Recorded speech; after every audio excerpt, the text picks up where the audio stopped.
Hear the word of the Lord. Thus says the Lord, tomorrow about this time, a seah of fine flour shall be sold for a shekel, and 2 seahs of barley for a shekel at the gate of Samaria.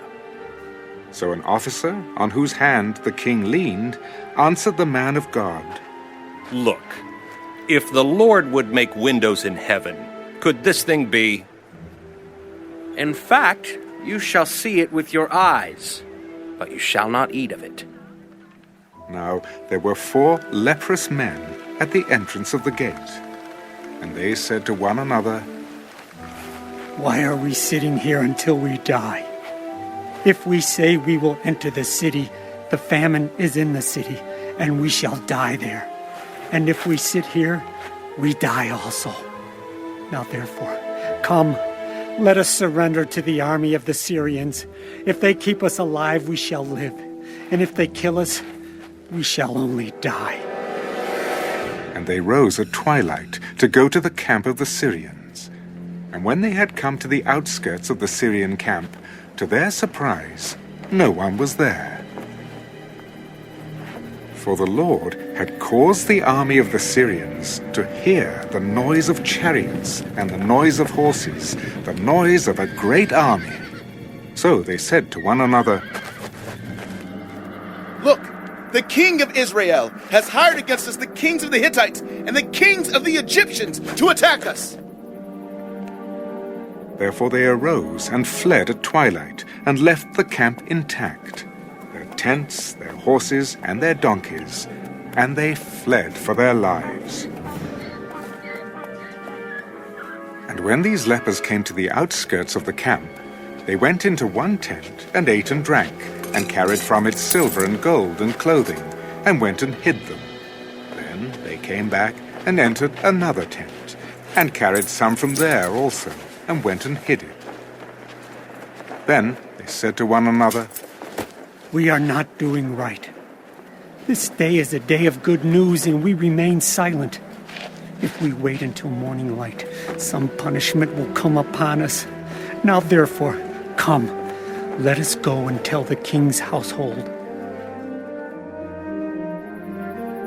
So they went and called to the gatekeepers of the city and told them, We went to the Syrian camp, and surprisingly no one was there. Not a human sound, only horses and donkeys tied, and the tents intact.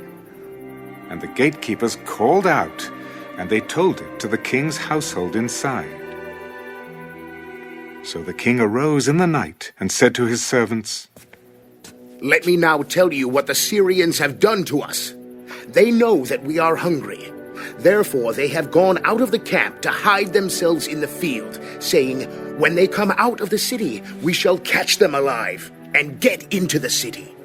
And one of his servants answered, Please let several men take 5 of the remaining horses which are left in the city.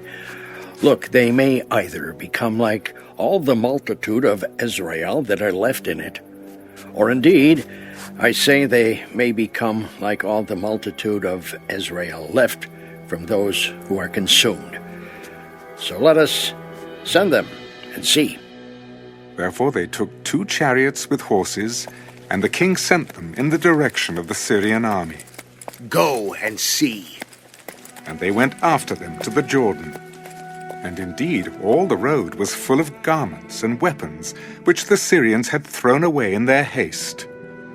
So the messengers returned and told the king.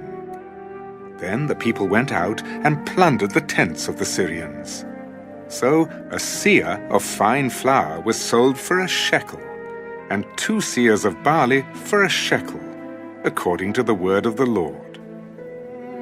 Now the king had appointed the officer on whose hand he leaned to have charge of the gate. But the people trampled him in the gate, and he died, just as the man of God had said, who spoke when the king came down to him. So it happened, just as the man of God had spoken to the king. 2 seahs of barley for a shekel, and a seah of fine flour for a shekel, shall be sold tomorrow about this time in the gate of Samaria.